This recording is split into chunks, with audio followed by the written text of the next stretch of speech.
야담상회를 찾아주신 마님들과 선비님들 감사드리옵니다. 야담상회, 오늘의 이야기 시작합니다. 세상과 인연을 끄는 듯 깊숙한 산골짜기, 사람의 발길이 닿지 않는 그곳에 한 처녀가 살고 있었답니다. 그녀의 이름은 송매로 5년 전 부모님을 여의고 기댈 곳 없이 홀로 사내 품에서 자란 외톨이였어요. 대신 굽이치는 산새와 숨쉬는 듯한 나무들이 그녀의 친구이자 가족이었고, 온갖 희귀한 약초들은 그녀의 스승이자 생명이었지요. 송매는 누가 가르쳐주지 않았음에도 산의 숨결을 읽고 땅 밑의 기운을 느끼며 병든 풀과 아픈 짐승을 알아보는 비범한 능력을 지녔습니다. 어느덧 푸른 녹음이 짙어지는 여름이었어요. 송매는 여느 때처럼 약초를 캐기 위해 더 깊은 산으로 들어섰습니다. 험준한 바위를 오르고 우거진 숲을 헤치며 나아가던 중 낯선 인기척과 함께 희미한 신음소리가 들려왔지요. 송매는 본능적으로 몸을 숨기고 조심스럽게 다가갔답니다. 바위 아래 쓰러져 있는 이는 젊은 사내였습니다. 고운 비단 도포는 흙투성이가 되어 있었고 창백한 얼굴에는 식은땀이 흘렀습니다. 한눈에 보아도 귀한 집 자제인 듯했지만 그의 숨소리는 위태롭게 끊어졌고 차가운 체온은 생명의 불꽃이 꺼져가는 듯했어요. 송매는 산중을 벗어난 바깥의 사람, 그것도 사내를 마주하는 것은 너무나 오랜만이었습니다. 하여 그녀는 한껏 경계심을 느꼈지만 죽음의 문턱에 선 그의 애처로운 모습에 곧 연민을 품을 수밖에 없었지요. 나으리 괜찮으십니까? 송매는 조심스럽게 다가가 그의 어깨를 흔들었습니다. 사내는 미약하게 눈을 떴지만 초점 없는 눈동자는 그녀를 알아보지 못했지요. 송매는 망설이지 않고 그를 부축하여 자신의 거처로 옮겼습니다. 큼지막한 바위 아래 작게 위치한 초가집은 송매가 산에서 채취해온 온갖 약초들의 향과 기운으로 가득했습니다. 송매는 사내를 눕히고 그의 상태를 살폈습니다.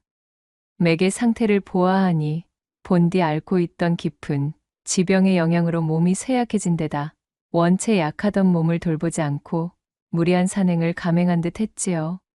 하여 기력이 극도로 소진된 상태였답니다. 송매는 급한데도 우선 기력을 되찾아주는 데에 도움을 주는 약재들을 뒤적거리기 시작했습니다. 때마침 엊그제 산에서 캐온 몇 가지의 귀한 약초들이 있었기에 그것을 정성껏 다려 사내의 입에 넣어주었지요. 밤새도록 그의 곁을 지키며 차가워지는 그의 손을 녹이고 희미한 숨소리에 귀 기울였어요. 며칠 밤낮으로 송매의 간호가 이어졌습니다. 병세가 위중하여 사경을 헤매던 사내는 송매가 다려준 약초와 산속의 맑은 기운 덕분인지 조금씩 생기를 되찾았습니다.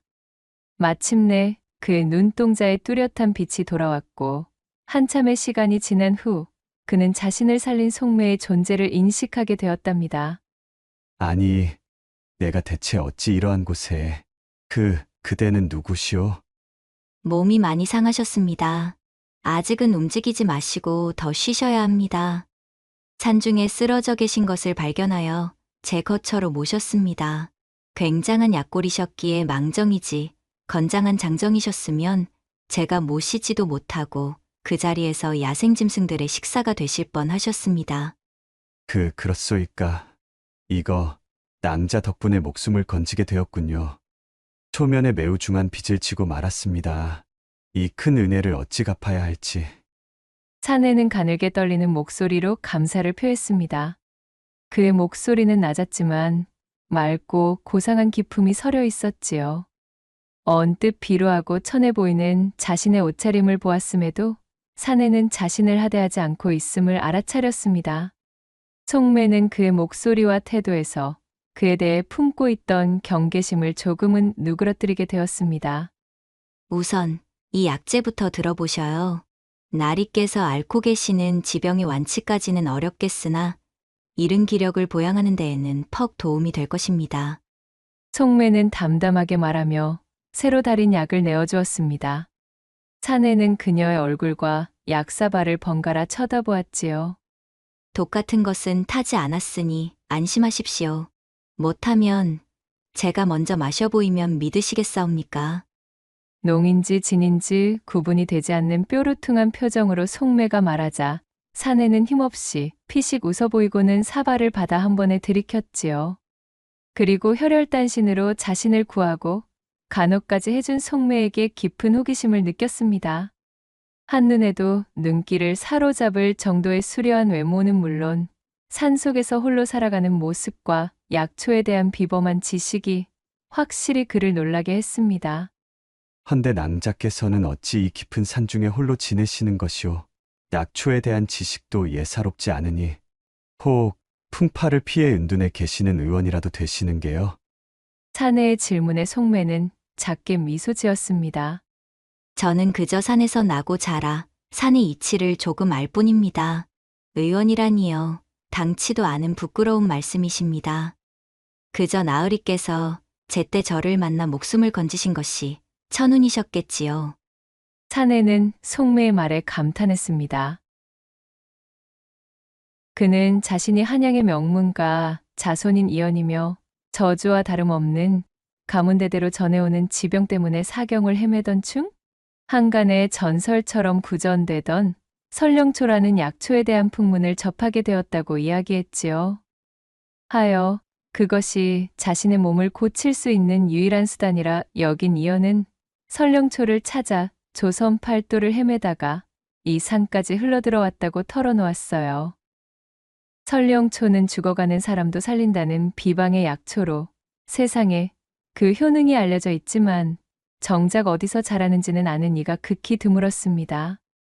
낭자께서는 혹시 설령초에 대해 아시는 바가 있습니까? 그 약초만 있다면 제 지병을 씻은 듯이 고칠 수가 있을 터인데 말입니다. 이연은 간절한 눈빛으로 속매에게 물었습니다. 그의 병세와 삶에 대한 간절함이 고스란히 전해져 속매의 마음을 아릿하게 만들었지요. 속매는 이연의 질문에 잠시 침묵했습니다.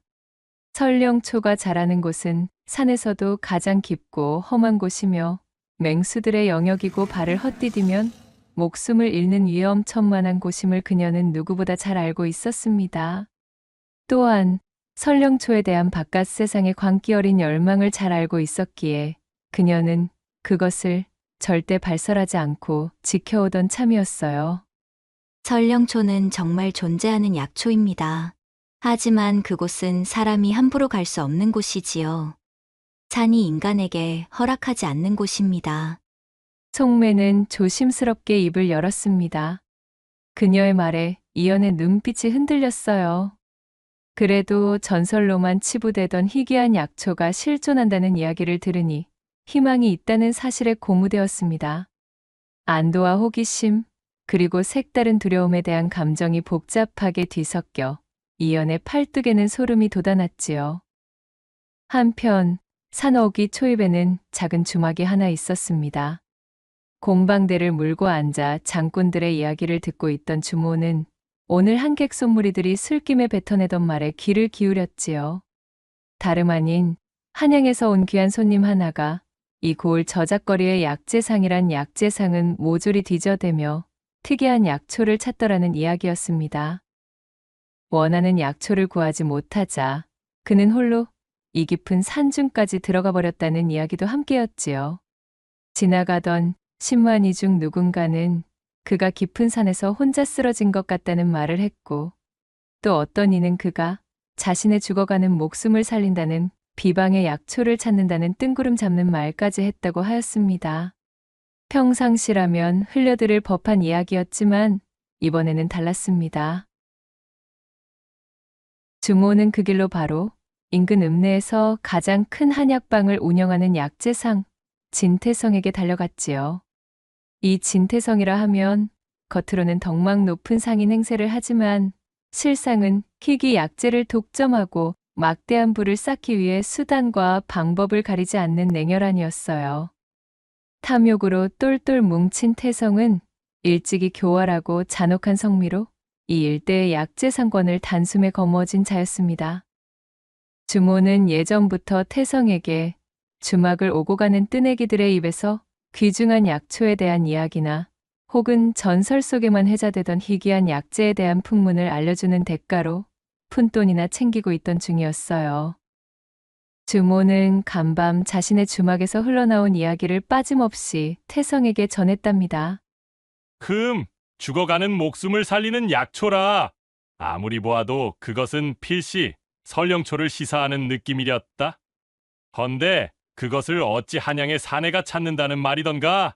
게다가 홀로 깊은 산중에 들어갔다. 이거 관심이 동하지 않을 수가 없구만. 좋아, 주모 수고했네. 태성은 기름진 미소를 지으며 탐욕스러운 눈빛을 번뜩였습니다. 그는 주모에게 엽전 몇 냥을 던져준 뒤 즉시 자신의 신복들을 불러 모았어요. 자, 그것만 손에 넣는다면 너희들에게 평생 쓰고 남을 재물을 제공할 터. 당장에 그 사내에 대한 용모를 수집하여 그자에 대한 실마리와 함께 그자가 찾는다는 그 약초의 행방까지 쫓아보거라. 태성의 목표는 단 하나, 그 귀한 약초를 가로채 막대한 이득을 취하는 것이었습니다. 태성이 자신의 야욕을 드러내며 수하들을 시켜 산중을 헤집고 있던 그 시각, 송매의 극진한 간호와 보살핌으로 이연은 어느덧 상태가 많이 호전되어 있었습니다. 일주일 정도의 시간이 흐르자 그는 제법 걸음을 옮길 수 있는 지경까지 좋아졌답니다.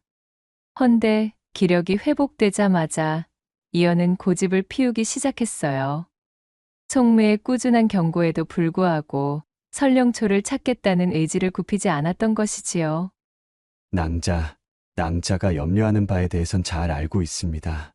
허나 나는 그저 내 목숨을 아끼고자 그러는 것이 아니오. 내게는 원대한 꿈이 있어. 이 땅의 가난한 백성들, 특히 아주 간단한 치료와 약재만 주어진다면 목숨을 구할 수 있는 병세에도 그것을 구할 길이 없어 비참하게 명을 다해야 하는 사람들을 위한 치료소를 건립하려는 꿈을 가지고 있습니다. 그리하여 적어도 위중하지 않은 병에 쓰러져 가는 사람은 없도록 그들을 구휼하겠다는 꿈이오. 이연은 잠시 숨을 고르고는 이야기를 이어나갔어요. 이제 목전까지 왔는데 내 지병 때문에 이 원대한 포부가 무너져서는 아니 돼요. 허니 나는 반드시 무슨 일이 있어도 그 설령초를 손에 넣어야만 합니다. 그의 눈빛에는 죽음 앞에서 움켜쥐려는 마지막 희망과 또한 사내의 가슴에 품은 큰 뜻을 반드시 실현하고야 말겠다는 결의가 이글거리고 있었습니다. 송매는 그간 이연의 곁에서 그를 간호하며 그가 마음에 품고 있는 간절함과 또한 선의에서 비롯된 이협심에 매료되고 있었지요. 그간 송매는 산밖의 마을에서 거주하는 사람들은 모두 악인에 자신의 욕심을 위해 산을 망가뜨린다는 생각뿐이었기에 그들에 대한 거부감이 상당했지만 이 이연이라는 사내만큼은 다르게 느껴지고 있었습니다. 그런 연유로 곁에서 지켜본 그의 병약한 모습에 자꾸만 마음이 쓰이던 중이었어요. 홀로 산에서 살아온 그녀에게 누군가를 이토록 깊이 염려하는 감정은 처음 있는 일이자 또한 생경한 감정이었습니다. 그녀는 이연에 대한 것을 생각하면 가슴 한쪽이 아릿하게 올죄어오는 느낌을 받았지요. 결국 송매는 그의 굳은 의지를 자신이 꺾을 수 없다는 판단에 당도했습니다. 그렇다고 이연을 홀로 보낼 수는 없었어요. 그녀는 위험을 알면서도 그것을 감수하고서라도 이연과 동행하기로 결심했습니다. 희미하게 나풀거리는 그의 생명의 불꽃을 자신의 손으로 지켜주고 싶다는 알 수 없는 충동이 생겼기 때문이었어요. 나으리께서 정 가시겠다면 제가 길을 안내하겠습니다. 허나 이 산은 마음대로 드나들 수 있는 곳이 아닙니다. 제 말을 따라주셔야 무사하실 수 있습니다. 송매는 단호하게 말했습니다. 이연은 송매의 결심에 감격하며 고개를 끄덕였어요. 그리하여 두 사람은 송매의 집에서 단단히 준비하여 짐을 꾸린 뒤 깊은 산속으로 발을 들였습니다. 산은 어머니의 품처럼 송매에게는 익숙한 곳이었지만 이연에게는 미지의 세계였습니다. 깎아지른 바위와 발목까지 빠지는 습지, 갑자기 나타나는 짐승의 발자국까지 모든 것이 이협으로 다가왔지요. 병약한 이연은 금세 숨이 차오르고 발걸음이 무거워졌습니다. 참으로 낭자는 대단도 하시오. 어찌 그리 걸음이 빠르신 게요. 흡사, 바위 위를 뛰어다니는 다람쥐를 보는 기분이구려. 괜찮으신가요? 제가 대단하다기보다는 나리께서 산에 치고 너무도 병약하신 것이랍니다. 그때마다 송매는 지친 그의 손을 잡아주고 그의 짐을 나누어 들었으며 숨을 고를 수 있는 자리를 찾아주었습니다. 그녀의 가녀린 체구에서 불가사의하게 뿜어져 나오는 강인함과 또한 세심한 보살핌은 이연에게는 참으로 큰 의지가 되었어요. 해가 지고 어둠이 내리면 송매는 추위를 피할 수 있는 작은 동굴이나 바위 틈을 찾아내고 마른 나뭇가지를 모아 불을 피웠습니다. 타닥거리는 불꽃 아래 두 사람은 나란히 앉아 밤을 지새웠지요. 그럴 때마다 이연은 송매에게 바깥 세상의 이야기를 들려주었어요.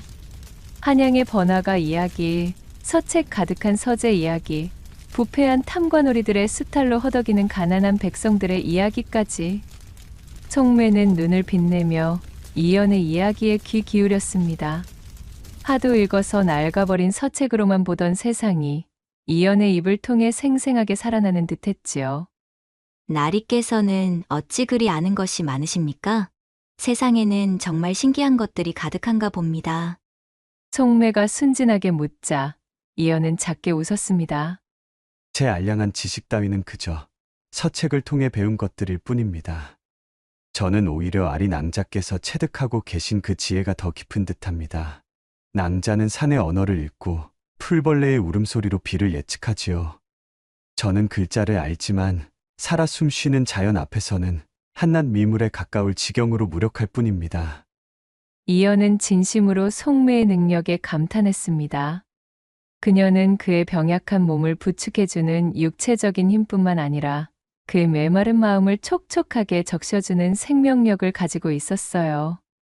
송매는 이연의 따뜻한 말에 얼굴을 붉혔습니다.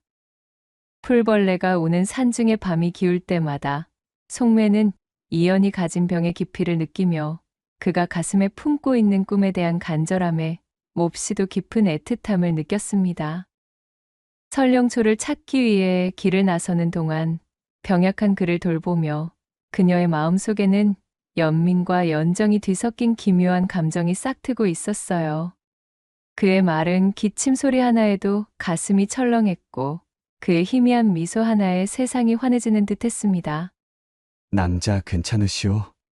어째 얼굴이 빨간 것이 모닥불에 있기라도 하셨소이까? 무슨 말씀이셔요?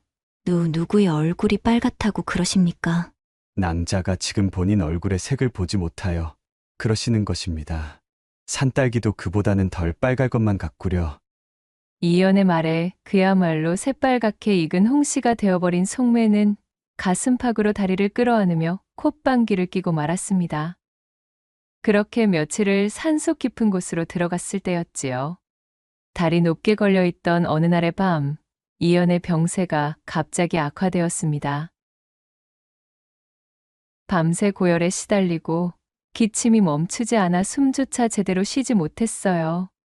동굴 안에 누워서 차가운 식은땀에 젖어드는 이연의 모습을 보며 송매는 공포에 질렸습니다. 나리, 괜찮으셔요? 정신을 좀 차려보셔요. 제가 얼른 근방에서 해열에 필요한 약초를 가져오겠습니다. 송매는 한달음에 밖으로 달려나가 해열 효과가 뛰어난 약초를 찾아 헤맸습니다.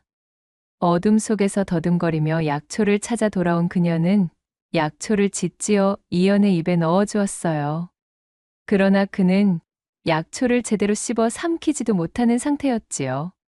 송매는 일말의 망설임도 없이 자신의 입에 약초를 우겨 넣은 뒤 그것을 잘게 씹어 이연의 입에 입맞춤을 하였습니다. 그리고 제 입안의 약초를 이연에게 넘겨주었지요. 그녀는 이연의 곁을 필사적으로 지켰습니다. 의식이 오락가락하는 와중에도 이연은 자신을 위해 애쓰는 송매의 손을 잡았어요. 낭자 참으로 면목이 없습니다. 미안하오. 괜한 나의 고집 때문에 그대를 고생만 시키는군요. 그의 목소리는 희미했지만 그 속에 담겨 있는 이연의 진심이 얼마나 무거운지는 너무도 잘 알 수 있었습니다. 송매는 눈물을 글썽이며 그의 손을 꼭 잡았어요. 나리, 그런 재미없는 말씀이랑 마셔요. 약초의 기운을 받고 몸이 열이 내려가면 곧 나으실 겁니다. 힘을 내주셔요. 그렇게 시간은 흐르고 위태로운 밤이 지나가자 다행히 이연의 열은 조금 내렸습니다. 생사의 고비를 함께 넘기며 두 사람의 마음은 그 어떤 말로도 표현할 수 없을 만큼 깊어졌지요.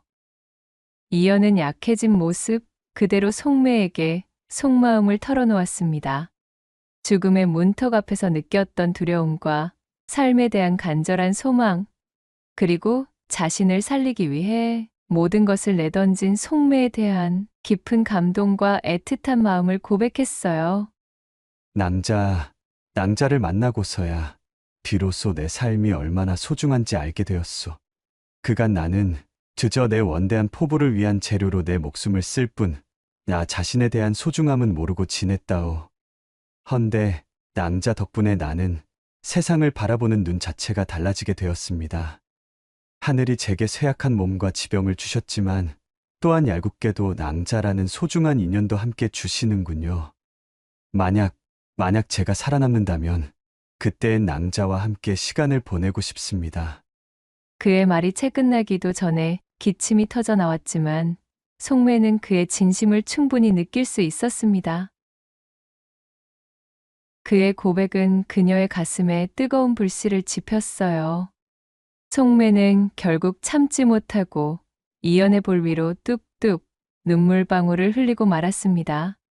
그녀는 조용히 이연의 입술에 자신의 입술을 포개었어요.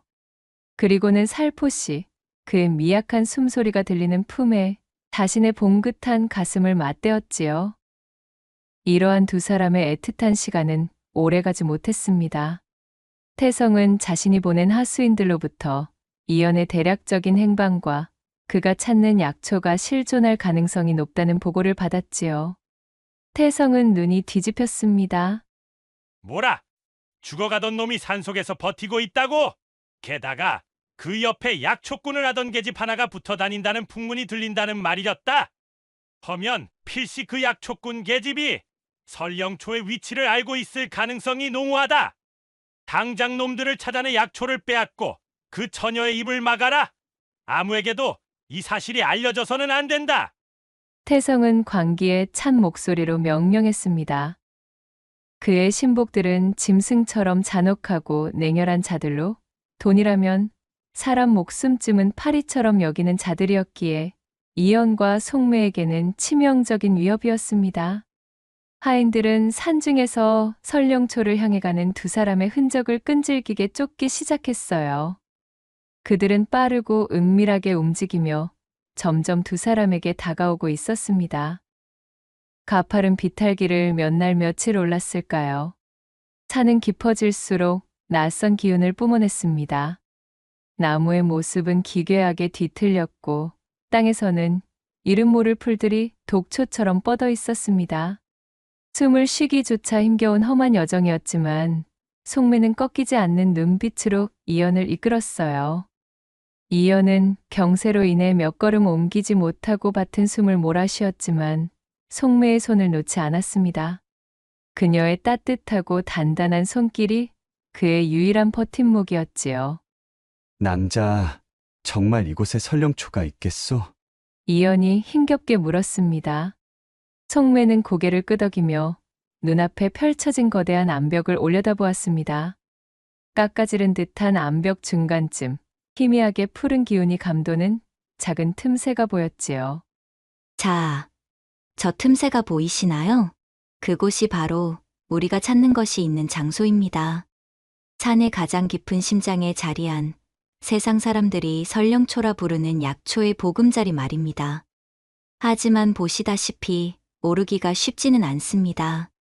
송매는 암벽의 험준함을 설명했습니다. 그곳은 사람이 만든 길이 아닌 바람과 세월이 깎아 만든 길이었고 자칫 발을 헛디디면 천길 낭떠러지로 떨어질 위험이 있었지요. 이연은 암벽을 올려다보며 절망했습니다. 자신의 병든 몸으로는 도저히 오를 수 없는 곳이었습니다. 송매는 그의 곁에 다가가 따뜻한 눈빛으로 그를 바라보았습니다. 허니, 나리께서는 여기서 기다려 주셔요. 제가 설령초를 가져올게요. 아니 됩니다. 낭자, 위험하오. 낭자마저 다치기라도 한다면 나는. 이연은 소리치며 송매를 붙잡았습니다. 하지만 송매는 단호했지요. 나리께서 이곳까지 오신 것은 설령초 때문입니다. 그리고 저 암벽은 이 산에서 나고 자란 제가 아니면 아무도 오르지 못할 곳입니다. 예전이라면 모르겠으나 지금의 나리께서는 저에게도 너무도 소중한 사람입니다. 허니, 이대로 나리를 죽게 둘 수는 없어요. 나리는 이제 저를 위해서라도 꼭 살아남으셔야 하는 사람이에요. 송매는 이연의 손을 조심스럽게 놓고 암벽을 오를 채비를 했어요. 그녀는 산을 타는데 익숙했고 바위의 틈새와 뿌리를 이용하여 기어오르기 시작했습니다. 그녀의 움직임은 마치 산짐승처럼 날렵하고 거침없었지요. 이연은 숨을 죽이고 송매가 오르는 모습을 지켜보았습니다. 한 발 한 발 아슬아슬하게 나아가는 그녀를 보며 그의 가슴은 타들어가는 듯 했어요. 자신의 생명을 위해 저 가녀린 채구로 암벽을 타고 있는 송매의 모습을 올려다보며 그의 마음은 이루 말할 수 없이 복잡했습니다. 그렇게 송매가 암벽의 절반쯤 올랐을 때였어요. 갑자기 아래쪽에서 시끄러운 소리가 들려왔습니다. 저기 있다.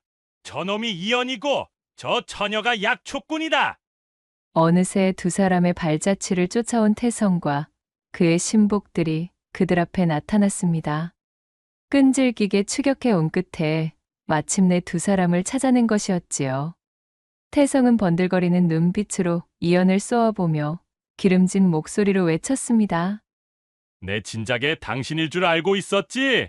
우리 약방에서도 그리 설령초를 찾아대시더만 거참으로 끈질기시구려. 허나 이제 그 약초는 내 것이오. 순순히 포기하면 목숨만은 살려주겠소. 아참, 아니지. 설령초가 없으면 어차피 당신은 죽은 목숨이니 목숨만은 살려준다는 말은 상황에 맞지 않는구만. 태성은 대도하는 농을 치며 승리감에 도취된 표정이었습니다. 그의 하인들은 험악한 인상으로 이연을 에워쌌어요. 이연은 병든 몸으로 그들에게 맞설 수 없었습니다. 그의 얼굴에는 절망감이 스쳐 지나갔습니다. 암벽을 오르던 송매는 아래에서 벌어진 상황을 보고 심장이 덜컥 내려앉았습니다. 이연의 입에서 들었던 사람의 탈을 쓴 짐승들에게서 볼 법한 기운을 내뿜고들 있었으니까요. 송매는 더욱 빠르게 암벽을 기어올랐습니다. 이렇게 된 이상 설령초를 선점하여 그것을 무기로 삼는 수밖에는 없었습니다. 태성은 송매가 약초에 다가가려는 것을 보고 소리쳤지요. 저 계집을 막아라. 약초를 손에 넣기 전에. 수아 하나가 암벽 아래에서 송매를 향해 활을 겨누었습니다. 날카로운 화살촉이 송매를 향해 날아왔어요. 송매는 재빨리 몸을 틀어 화살을 피했지만 아슬아슬하게 스쳐 지나간 화살에 옷소매가 찢어졌습니다. 위험천만한 순간이었어요. 송매는 더 이상 지체할 수 없다고 판단했습니다. 혹여나 이대로 암벽에서 태성의 수하들에게 당하기라도 하면 홀로 남게 되는 이연은 생명을 담보할 수가 없는 처지에 놓일 것이 뻔했지요. 송매는 천천히 암벽을 내려오며 산에서 익힌 기질을 발휘했습니다. 암벽의 주변에는 노란 꽃의 약초가 자라고 있었는데 그것의 잎사귀는 약용할 수 있었으나 꽃잎의 수술에 묻어있는 분말이 눈에 들어가면 독성이 강해 일시적으로 눈을 멀게 하는 작용을 했지요. 송매는 그 약초의 꽃잎들을 재빨리 뜯어냈습니다. 그리고는 땅에 다다랐을 때 자신을 에워싸고 있던 태성과 수아들의 눈을 향해 꽃잎의 분말을 입으로 훅 불어버렸지요. 그거 내 눈! 독성의 분말은 태성 일행의 눈에 들어가 극심한 고통을 주었습니다. 그들은 눈을 비비며 비명을 질렀고 잠시 동안 앞을 제대로 보지 못했습니다. 송매는 그 틈을 타 재빨리 쓰러져 있는 이연에게 달려갔어요. 태성과 하인들은 아직 독초 분말의 고통에서 벗어나지 못하고 눈물을 흘리고 있었습니다. 나리, 괜찮으셔요? 자, 이 틈에 어서. 내 이연! 감히 나에게 독을 써! 정령 죽고 싶은 게냐? 태성은 분노하여 칼을 빼들었습니다. 그의 하인들도 정신을 차리고 칼과 몽둥이를 들고 다가왔어요. 송매 역시 자신의 허리춤에서 단도를 뽑아 그들 앞에 겨눈 채 맞섰습니다. 이연은 그녀가 자신을 지키기 위해 필사적으로 맞서는 모습을 지켜보았습니다. 병약한 자신의 무력함에 치를 떨었고 자신을 위해 목숨을 거는 송매에게 한없이 미안하고 애틋한 마음이 들었지요. 송매는 물러서지 않았습니다. 그녀는 주변에 널린 돌멩이와 나무까지 그리고 자신이 알고 있는 산의 모든 지식을 무기로 삼았지요. 그녀는 빠른 몸놀림으로 태성 일행 사이를 헤집고 다니며 마치 날다람쥐처럼 그들의 손목과 발목을 집중적으로 노렸습니다. 또한 그들을 미끄러운 풀이 깔려 있는 곳으로 유인하여 잡아뜨리고 독성이 있는 약초 가루를 던져 혼란을 주었지요. 그녀는 싸움을 배운 적 없었지만 산에서 살아남기 위해 익힌 본능적인 움직임과 예측 불가능한 행동으로 그들을 10분 당황하게 만들었어요. 이런 요사스러운 계집! 태성은 분노하며 칼을 휘둘렀습니다. 송매는 간발의 차이로 칼을 피하고 재빨리 주변의 칡넝쿨 틈으로 몸을 피했지요. 몸집이 컸던 태성이 넝쿨 사이를 넘으려다 중심을 잃고 비틀거렸습니다. 그때 이연은 마지막 힘을 짜내어 땅에 떨어진 몽둥이를 집어 들었습니다. 그는 비틀거리며 태성의 뒤를 노렸어요. 태성은 이연이 자신에게 달려드는 것을 눈치채지 못했습니다. 이야하!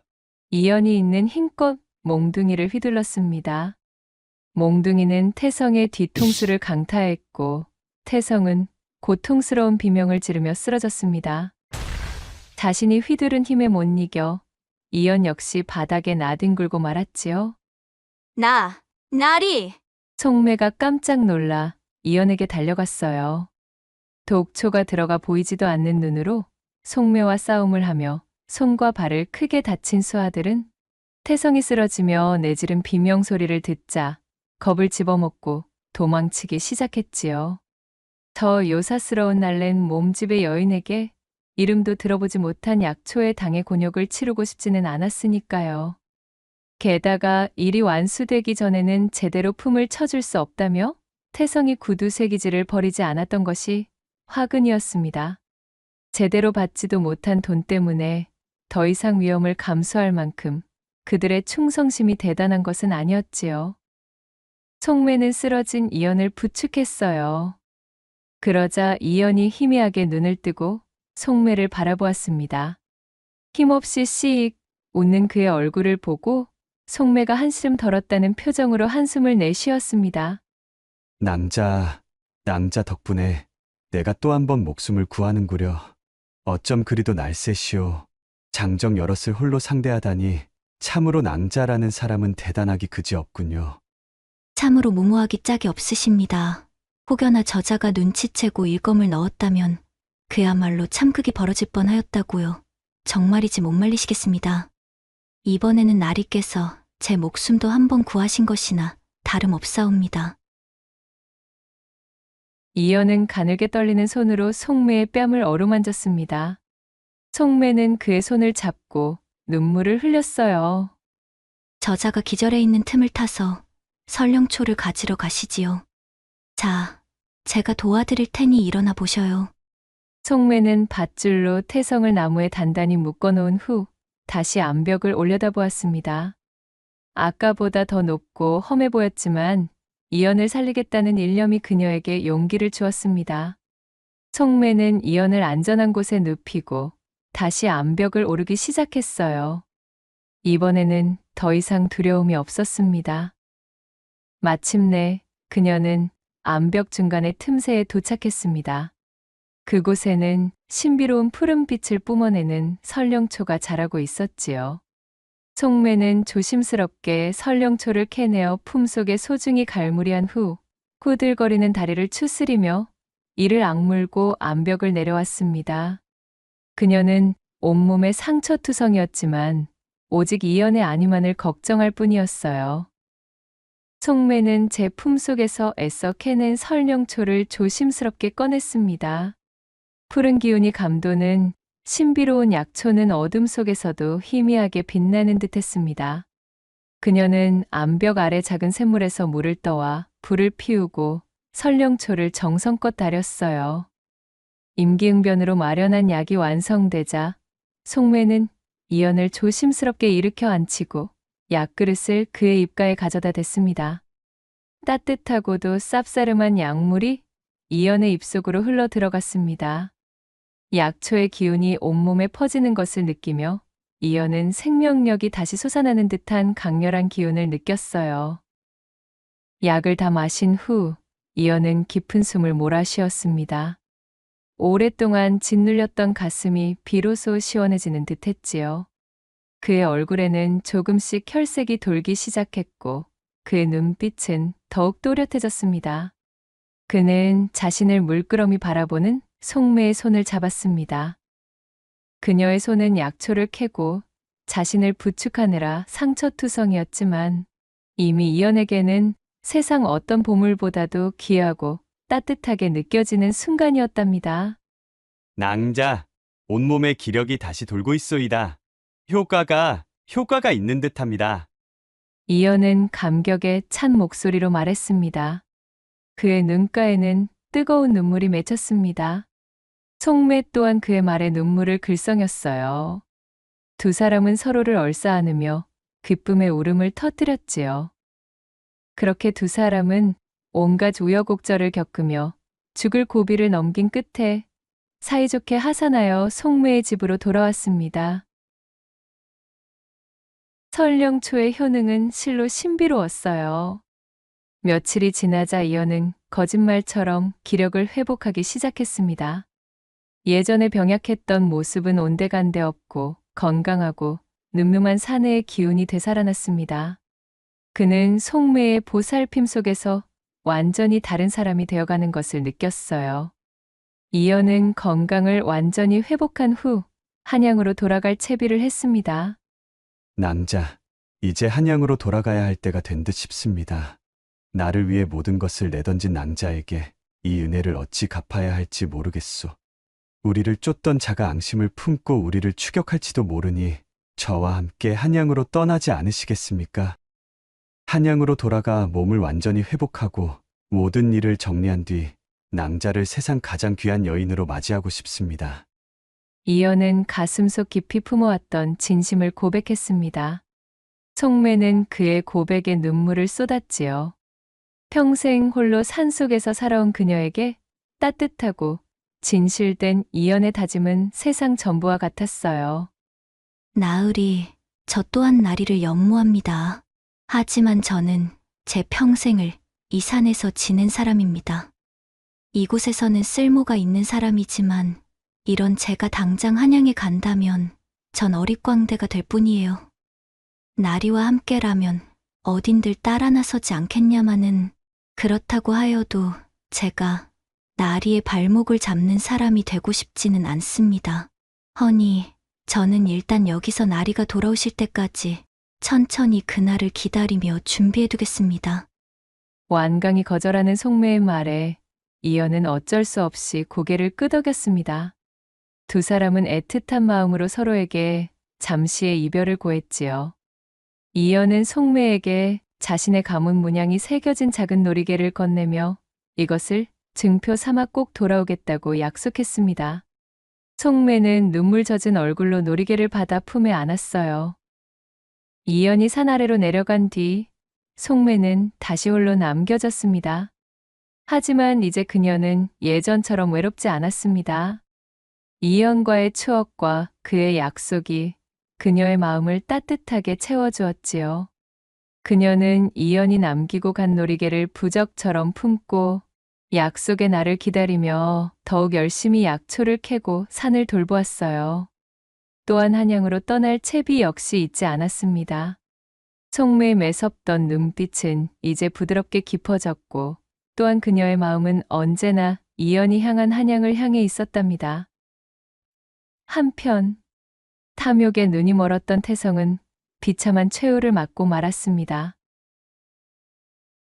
이연과 속매는 태성의 수하들이 다시 와 그를 데려갈 것이라 생각하여 태성을 그대로 나무에 묶어둔 채로 하산했던 것이지요. 하지만 속매와 이연에게 입은 상처는 생각보다 깊었고 게다가 그가 희귀 약초를 가로채려다 실패하고 신복들까지 잃었다는 소문이 읍내에 퍼지면서 그의 명성과 신뢰는 땅에 떨어졌지요. 돈벌이에만 급급했던 그의 실체가 드러나면서 사람들은 그에게 등을 돌렸습니다. 아무도 산중 깊숙한 곳까지 그를 구하기 위해 발벗고 나서는 사람이 없었어요. 그렇게 깊은 산중의 밤, 야생짐승들의 울음소리를 들으며 고통 속에서 몸부림치던 진태성은 자신이 그토록이나 탐했던 재물이 정작 가장 중요한 순간 아무것도 하지 못함을 깨닫고는 허망해했습니다. 결국 그는 비루한 모습으로 객사하여 탐욕의 끝이 얼마나 비참한지를 보여주기도 전에 산짐승들의 먹이가 되고 말았습니다. 계절이 몇 번 바뀌고 산에는 다시 푸른 녹음이 짙어졌어요.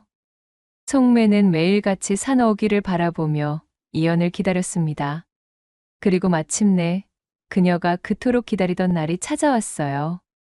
저 멀리 산길을 따라 한 사내가 걸어오고 있었습니다. 늠름한 풍채에 건강한 기운이 넘치는 그는 예전에 병약했던 이연과는 전혀 다른 모습이었지요. 속매는 한눈에 그를 알아보았습니다. 가슴이 벅차올라 숨조차 제대로 쉬지 못했지요. 나리, 속매는 이연에게 달려갔습니다. 이연은 환한 미소를 지으며 그녀를 품에 안았습니다. 낭자, 참으로 오래 기다리셨소. 접니다. 약속대로 제가 돌아왔습니다. 어디, 그 어여쁜 얼굴 좀 내게 보여주시구려.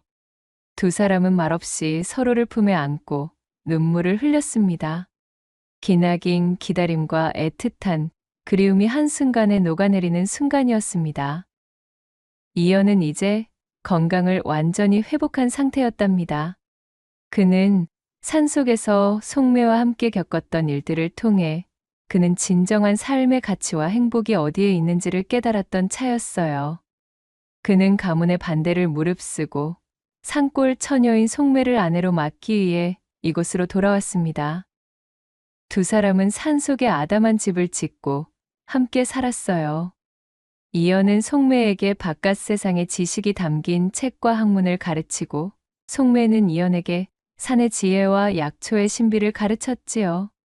이연은 자신의 지식과 선량함을 바탕으로 마을 사람들을 돕고 속매는 자신의 약초 지식으로 병든 이들을 치유했습니다. 탐욕과 거짓으로 얼룩진 세상의 풍파 속에서도 산의 순수함과 두 사람의 진실된 사랑은 변치 않았습니다. 이연과 속매는 서로에게 의지하며 산처럼 깊고 변치 않는 사랑을 나누었고 이후로도 그들은 오래오래 행복하게 살았다는 후문이 전해지고 있사옵니다. 낭독해드린 이야기가 마음에 드셨다면 구독과 좋아요, 댓글로 야담상회를 응원해 주셔요. 늘 잊지 않고 야담상회를 찾아주시는 마님과 선비님들 시청해 주셔서 참으로 감사하옵니다.